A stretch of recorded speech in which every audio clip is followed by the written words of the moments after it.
Buenas noches, una semana más con ustedes, continuando en esta ruta de tradiciones y costumbres. Ya vamos en el 9º capítulo y estamos en la tercera parte del tema La fiesta de Aiquina. Y hoy analizaremos los conceptos de peregrinación y danza. Al comenzar, como en cada jornada, agradecemos a Dios por permitirnos ser parte de este trabajo. Agradecemos también a la comunidad originaria de Aiquina por abrir sus corazones, sus vidas, parte de su historia. Agradecemos a sus directivos, comuneros, colaboradores y a todas aquellas personas a quienes dedicamos con cariño nuestro trabajo. Y por supuesto, agradecemos a nuestra Madre la Virgen María, Nuestra Señora Guadalupe de Aiquina, a quien con mucho amor entregamos todos estos capítulos de historia y de tradición. Comenzamos entonces con este nuevo tema. Les invito a observar esta imagen, una fotografía del camino a Aiquina, la ruta del peregrino, del caminante. Un camino que nos habla de una entrega, de sacrificio, de fe y de promesa. Una manera particular que tienen muchos devotos de llegar al santuario de Aiquina ofreciendo su caminar, su peregrinar por el desierto. Un desierto inmenso que es testigo de siglos de historia. Un desierto que nos recuerda el peregrinar de Cristo por este mundo. Una condición climática adversa, pero también una maravilla en medio de una tierra creada por Dios. Paisajes que son únicos. Y mirando esta foto les invito a analizar el siguiente concepto. Desde tiempos ancestrales, el desierto es testigo de una manifestación incomparable. Caminos de piedra por donde han peregrinado cientos o miles de devotos que buscan encontrar en el sacrificio la respuesta a sus peticiones y necesidades. Caminar es el ritual sagrado que muchos ofrecen a la Madre de Dios. En estas palabras queremos resumir un hecho que perdura a través del tiempo y cuál es la peregrinación al santuario de Aiquina hecha por los caminantes. Hoy en día tenemos una ruta del peregrino que parte desde Calama, desde la Gruta de Lourdes generalmente, haciendo estaciones en distintos tambos, saliendo desde Calama, pasando por el Paredón, llegando a Chiu Chiu, continuando en el Puente Salado, Puente del Diablo, Ramaditas, Quebrada Grande, Quebrada Chica, Quebrada Grande, para luego finalizar en el santuario de Aiquina. Una travesía por medio del desierto que con el paso de los años se ha transformado en una forma de ofrecer el sacrificio. Pero esto no viene de la ocurrencia temporal ni desde hace poco, viene desde muchos años atrás. Los abuelos, los ancestros también caminaban y caminaron por el desierto para encontrarse con la Madre del Señor en su santuario de Aiquina. No tan solo de Calama y Chuquicamata, también caminaron los pueblos de la cordillera, los pueblos limítrofes. Cuentan las historias que también caminaron desde los primeros pueblos de Bolivia y de Argentina, en otras épocas. Y también hasta el siglo pasado, desde los aïllus de Atacama, de San Pedro de Atacama, caminaban en promesa para llegar a Aiquina. Y son estos senderos que a lo largo de la historia han visto caminar a miles y a cientos de devotos. Pero también hay un concepto histórico detrás de estos caminos. Y es porque para el mundo andino, en su antiguo pensamiento, la peregrinación, que es un concepto cristiano católico, también tiene un enfoque dentro de la mística andina. Ellos no consideraban el concepto peregrinación como lo tenemos nosotros hoy. Para ellos era la visita obligada, la visita sagrada a los lugares ceremoniales. Ya tenemos antecedentes históricos desde tiempos ancestrales, aproximadamente entre el año 800 y 900 a.C., que las antiguas culturas aymaras, descendientes de las culturas Vizcachani y Huancarani, se trasladaban anualmente al lago Titicaca y a lo que sería posteriormente la ciudadela de Tiahuanacu. Tiahuanacu, que es originaria, ¿cierto?, y desde la cual sale la cultura aymara. Los señoríos aymaras que se establecieron en el sur del Perú, en Bolivia y en gran parte del norte de Chile, también tenían dentro de su lógica y su mística llegar por lo menos una vez en la vida a los lugares ceremoniales del mundo andino. Y estos circundaban el lago Titicaca y el horizonte Tiahuanacu. Con la llegada del Inca y la administración política que ejerció el imperio Inca a través del camino del Inca y a través de las distintas centros ceremoniales que se establecieron, se perfeccionó esta técnica de poder asistir a los lugares ceremoniales. Ya no tan solo era Tiahuanacu, sino eran Sacsayhuamán, Paucartambo, en el actual territorio peruano. Pero en fin, lo que queremos decir es que las distintas culturas y los distintos procesos culturales ya tenían incorporado en su religiosidad ancestral el concepto de caminar, de trasladarse o de asistir con un fin ceremonial a lugares que ellos consideraban sagrados. Y ya en la estructura de los pueblos andinos, como comunidades establecidas, en sus cercanías existían las montañas sagradas a las cuales también ellos podían acudir en ciertas fechas.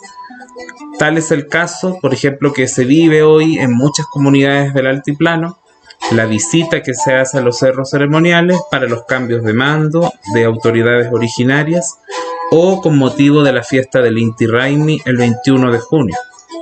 Entonces, este concepto tan antiguo ya lo tenían los ancestros, las antiguas comunidades originarias, y nos lleva a pensar en una mentalidad religiosa mística que ya se manejaba antes de la colonia.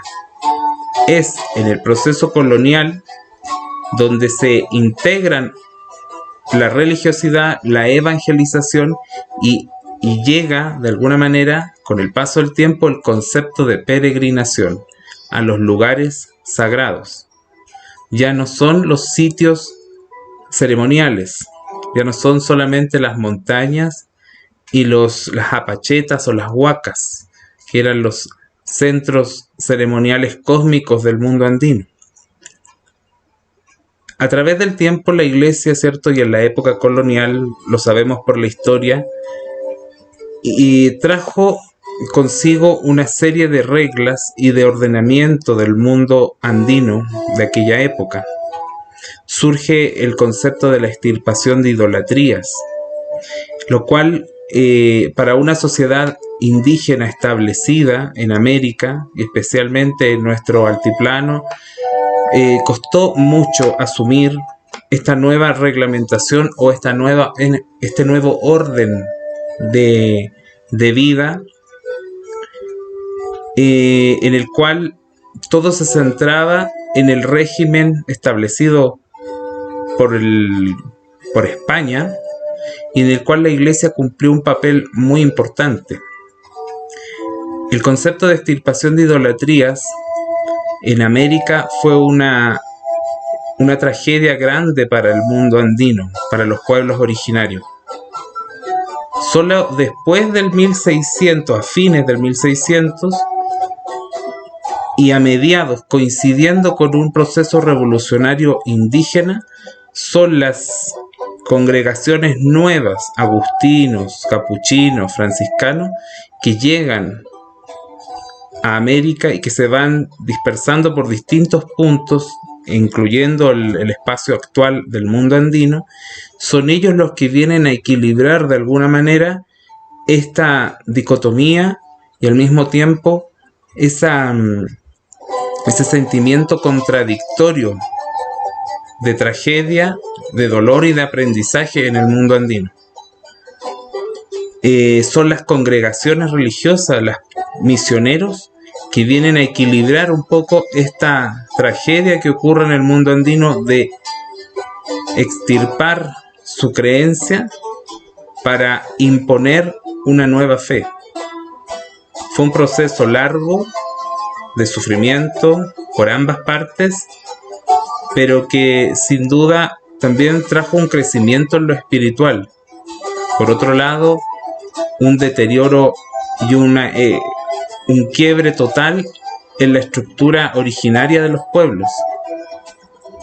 Pero aquí es donde entra el rol fundamental y el papel importante de la Virgen María, porque ella viene a equilibrar dentro de la fe las antiguas creencias con esta nueva fe, el cristianismo. Y ese papel importante lo jugó todas estas congregaciones, los misioneros.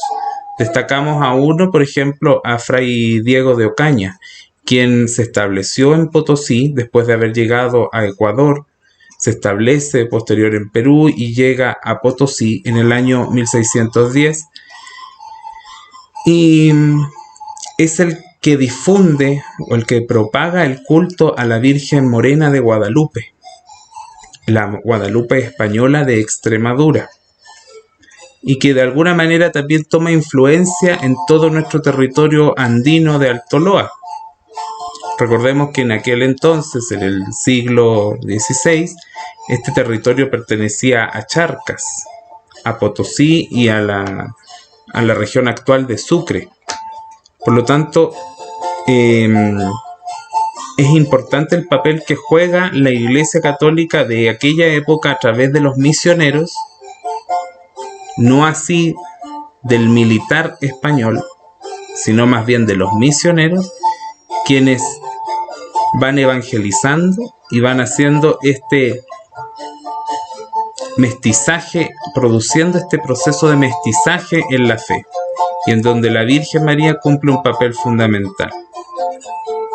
Con la llegada de las nuevas congregaciones misioneras, se va perfeccionando, y todos estos lugares ceremoniales fueron también transformados en centros de peregrinación religiosa. Tal es el caso del santuario de Copacabana en Bolivia, que desde la concepción andina corresponde a un lugar sagrado desde el punto de vista aymara, pero que con la llegada de las congregaciones a fines del 1500 se transforma en un santuario mariano. Y desde ahí está toda la influencia al resto del mundo andino.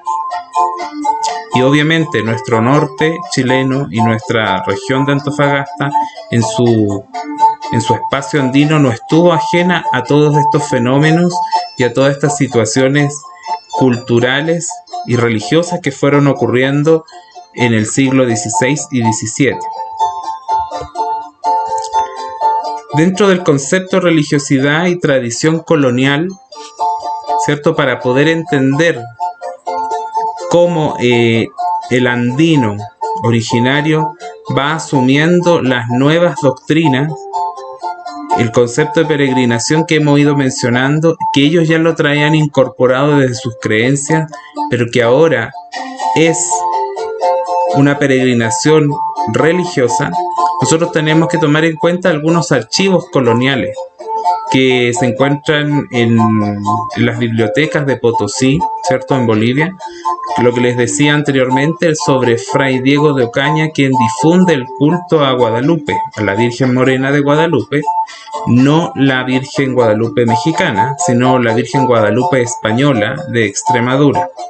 Porque la gran parte de los conquistadores y colonizadores que llegaron a América provenían de la región de Extremadura. ¿Ya? Y acá hay un dato interesante que recopila, ¿cierto?, este diario del año 2016, ¿cierto?, en donde se hace el rescate de un antiguo archivo, que es el archivo parroquial colonial de Chiu Chiu, del curato de Chiu Chiu.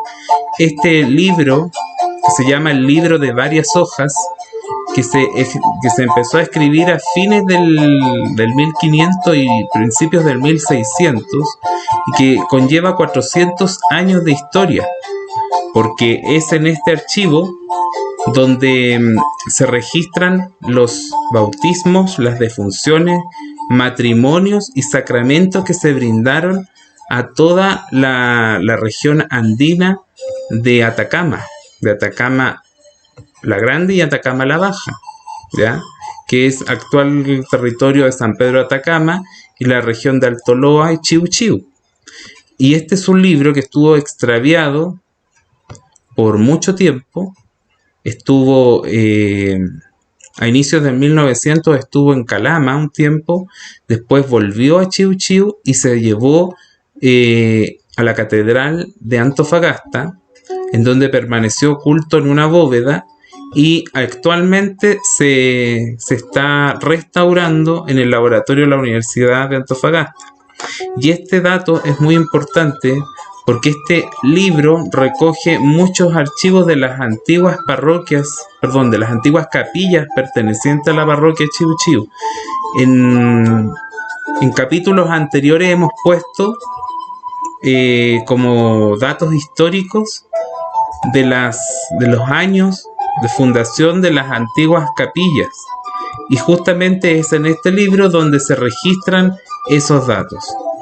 Entonces lo consideramos porque es parte de la historia que nos fundamenta el porqué de la religiosidad tradicional que ya desde la época colonial se vive en este territorio andino de Altoloa. Y considerando estos datos y lo que les contaba anteriormente acerca del sentir del pueblo originario dentro del concepto que ellos tienen de devoción, de fe, de religiosidad, que ha sido un proceso cultural que se ha vivido a través de los siglos. Y eso es a lo que se denomina hoy en día el mestizaje y la religiosidad popular. Porque a pesar de los procesos de extirpación de idolatrías, de una evangelización que costó mucho y duró mucho tiempo, fueron cientos de años de rebeldía, de lucha, de imposición, hasta lograr un equilibrio, ¿cierto?, donde se produce el mestizaje finalmente, y en donde la Virgen María cumple un rol fundamental como parte de un equilibrio. Porque el hombre andino originario, ya tiene una madre primaria, aparte de la madre biológica que te trae al mundo. El mundo andino establece como madre a la tierra, a la Pachamama. Cuando llega María en este proceso de evangelización, la Virgen también se transforma en una madre espiritual y en una proyección mística de la Pachamama, la madre tierra, la que entrega los frutos de la tierra, pero también tenemos a esta madre virgen, que en antiguos textos podremos considerar como la Virgen Pacha, la Virgen que también es madre, pero que trae un fruto bendito en el vientre, que es Jesús. Acá vemos fotografías de Aykina de los años 50, ¿cierto? La foto de la procesión multitudinaria por este camino antiguo con pocas casas y muchos corrales, siguiendo la ruta hacia las alturas, como en épocas ancestrales lo hicieron los indígenas, caminando hacia las alturas para el encuentro con el Alakpacha, con el mundo de arriba. Y aquí una foto también de la parte posterior del templo de Aykina, con algunos habitantes montados en mulas o en caballo. Probablemente gente que venía desde Toconce, ¿cierto? Trasladando o portando a sus animales.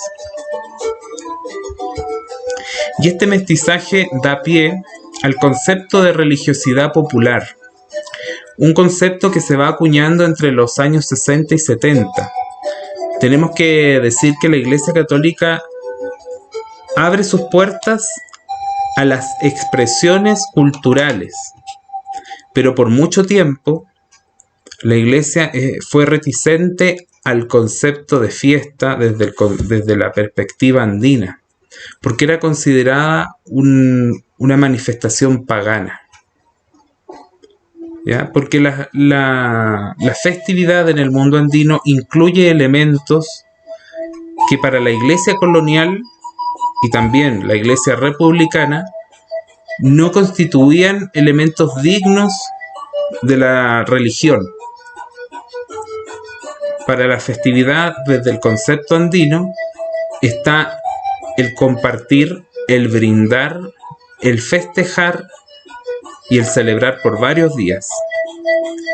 Obviamente con una ritualidad preparatoria, central y de término.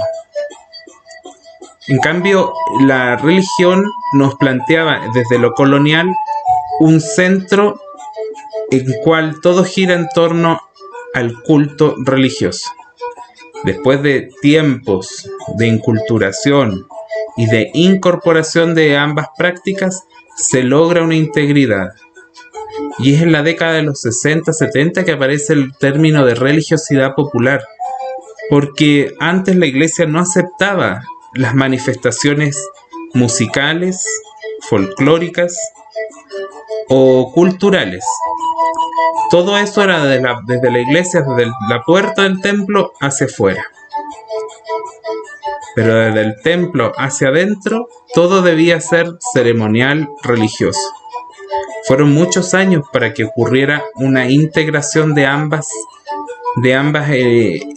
formas de expresión devocional y que se integrara en una armonía que hasta el día de hoy la podemos ver en las diferentes fiestas patronales.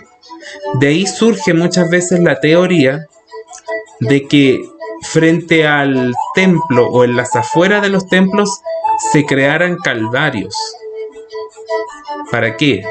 Para que al salir de misa, después de haber rendido culto a Cristo sacramentado, los indígenas también rindieran culto a la Pachamama al pie de un calvario, fuera del templo. Entonces, en un espacio se encuentran las dos expresiones religiosas que son por separado, pero al mismo tiempo se integran y tienen la misma dignidad y la misma importancia. En estas fotos vemos la necesidad ancestral de un pueblo de sentirse identificado con una madre que camina con ellos. En esta foto que nos recuerda la procesión, pero que al mismo tiempo es una forma de peregrinación. Una peregrinación que también acá, a través de una foto en blanco y negro, recordamos que se realiza en Aykina desde tiempos ancestrales.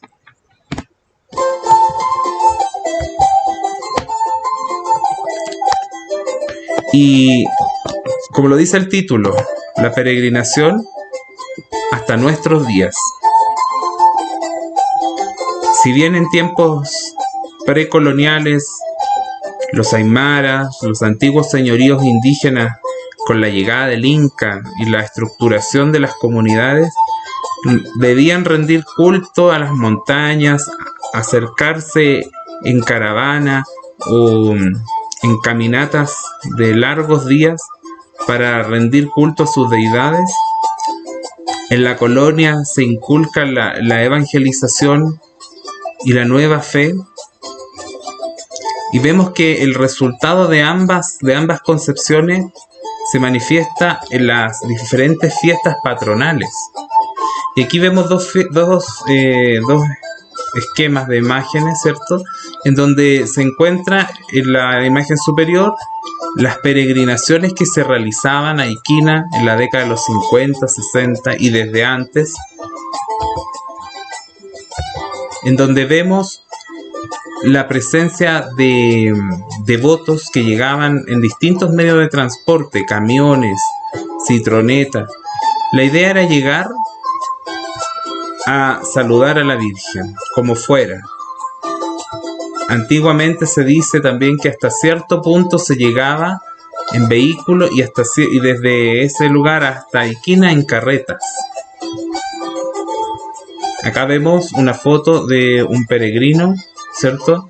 Y en el fondo las pocas casas y los camiones y micros que llegaban cargados de gente para las fiestas de septiembre. Y por otro lado vemos las imágenes del peregrinar. Un peregrinar que es ancestral, que sigue siendo el mismo camino, la misma ruta, quizás con modificaciones, con estructuras más modernas, pero en medio del desierto el peregrino ha hecho esta caminata por cientos de años desde distintos lugares. Hoy se hace desde Calama, pero el sentir y la forma de ofrecer este caminar conlleva un concepto de promesa, conlleva una entrega física, un sacrificio, que a través del desierto también es un proceso de meditación espiritual, una entrega y una autorrevisión o una forma de meditación interna donde tú analizas, o donde el peregrino analiza el por qué camina por este desierto, cuál es el objetivo, cuál es la idea de encontrarse en medio de la nada en busca de todo.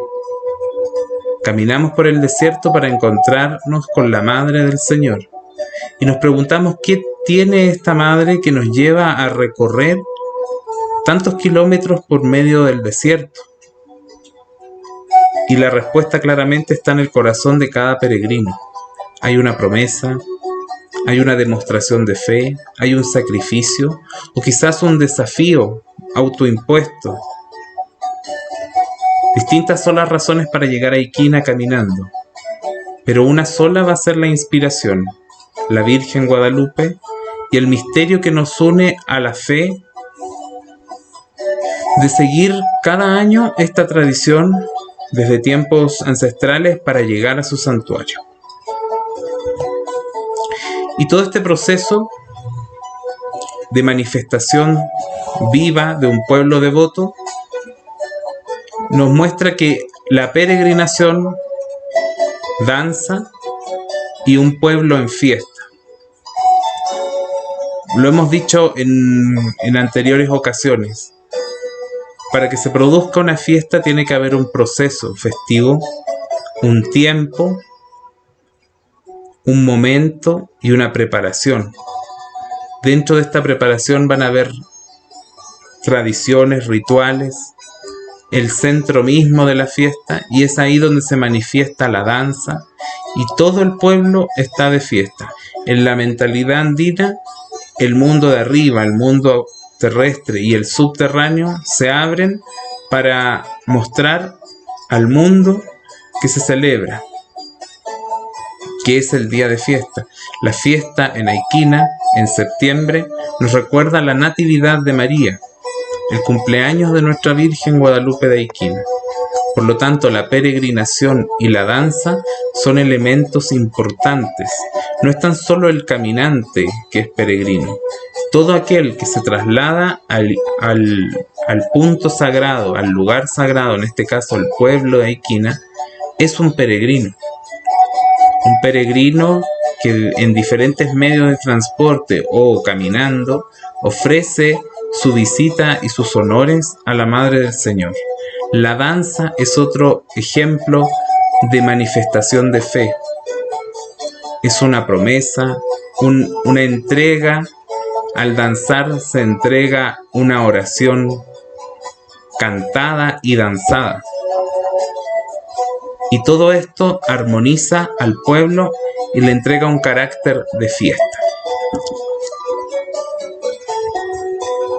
Y considerando entonces este concepto de fiesta, tomamos en cuenta la danza. En estas imágenes, que son dibujos, esquemas hechos por un cronista ayacuchano, que nació en el 1536 y se llama Francisco Guamampoma de Ayala. Este cronista de origen quechua hace una serie de imágenes relatando la vida colonial del indígena y de alguna manera describe las distintas situaciones de esta nueva orden o de este nuevo gobierno español en tierras indígenas quechuas.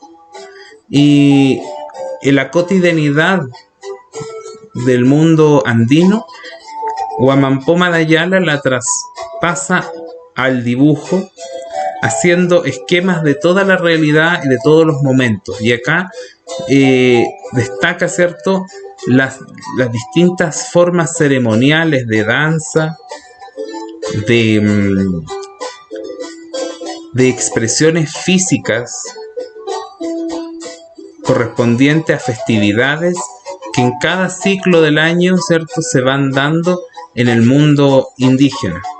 Estamos hablando del año 1536 para adelante, entonces son archivos que permanecen hoy, ¿cierto?, y que nos indican que la danza, más que una expresión física, es una expresión ritual.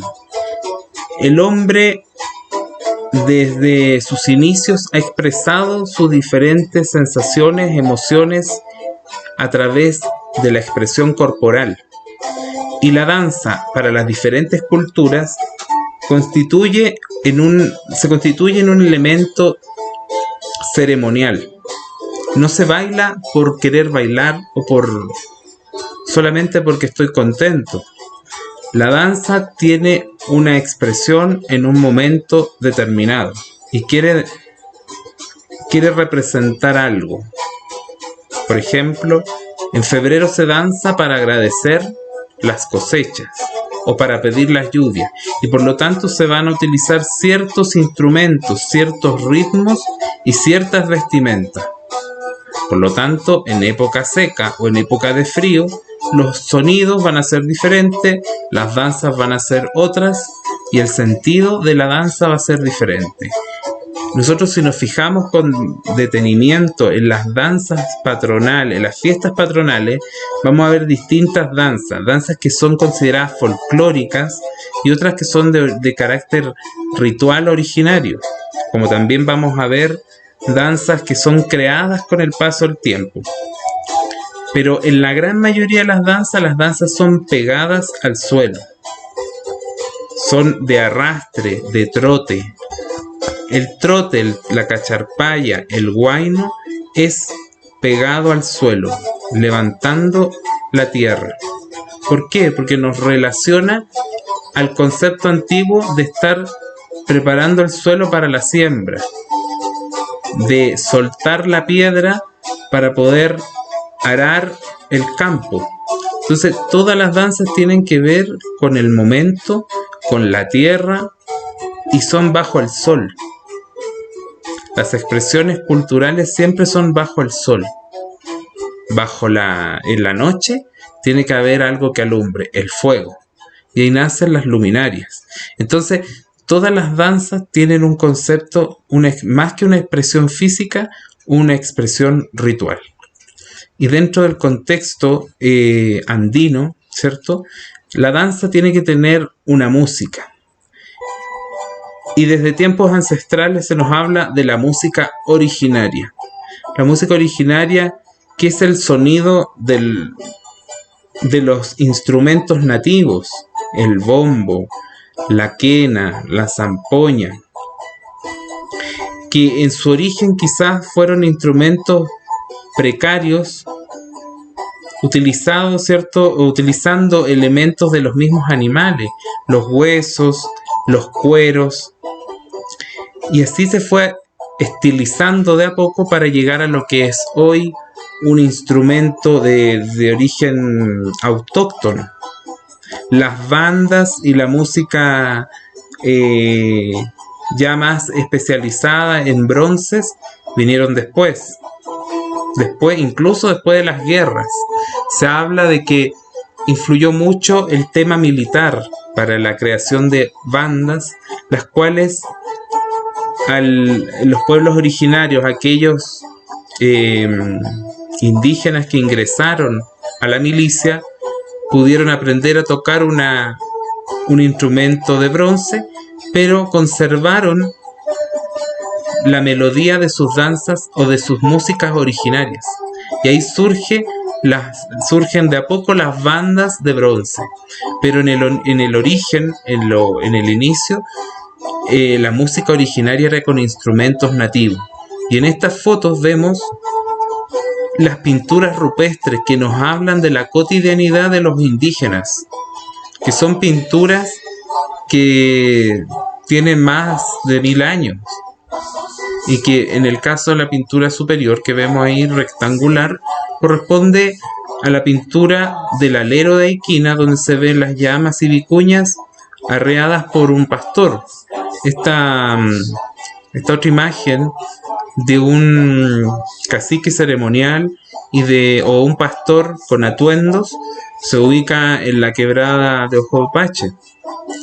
Y dos fotografías que nos muestran, ¿cierto?, las tropas de músicos originarios, los sicus o sicuris, y esta foto de la década de los 60 de los laquitas. Entonces, ¿cómo se va conservando? A pesar de la estilización, se va conservando la memoria ancestral de esta música originaria, y la danza, por supuesto, que va a ir acompañada de las melodías.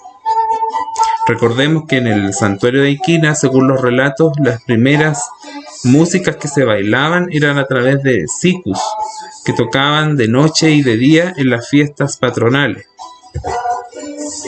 Y así la música, la danza, se va transformando en una expresión de fe que también constituye un acto ceremonial. Porque, como les decía, no es bailar por bailar. Hay algo que trasciende más allá de la danza y que va en el sentir, en la manera de pensar y de actuar de las personas andinas, y que se transforma en un carácter ceremonial.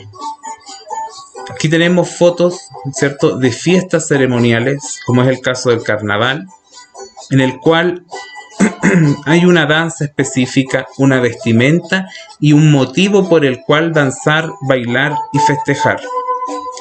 Del mismo modo, las fiestas patronales, danzas de carácter originario, con música autóctona, pero que conservan una carga muy tradicional o muy ritual, pero para expresarla en una festividad religiosa, ahora dedicada a un santo patrón, o en el caso de Nuestra Señora Guadalupe de Aiquina.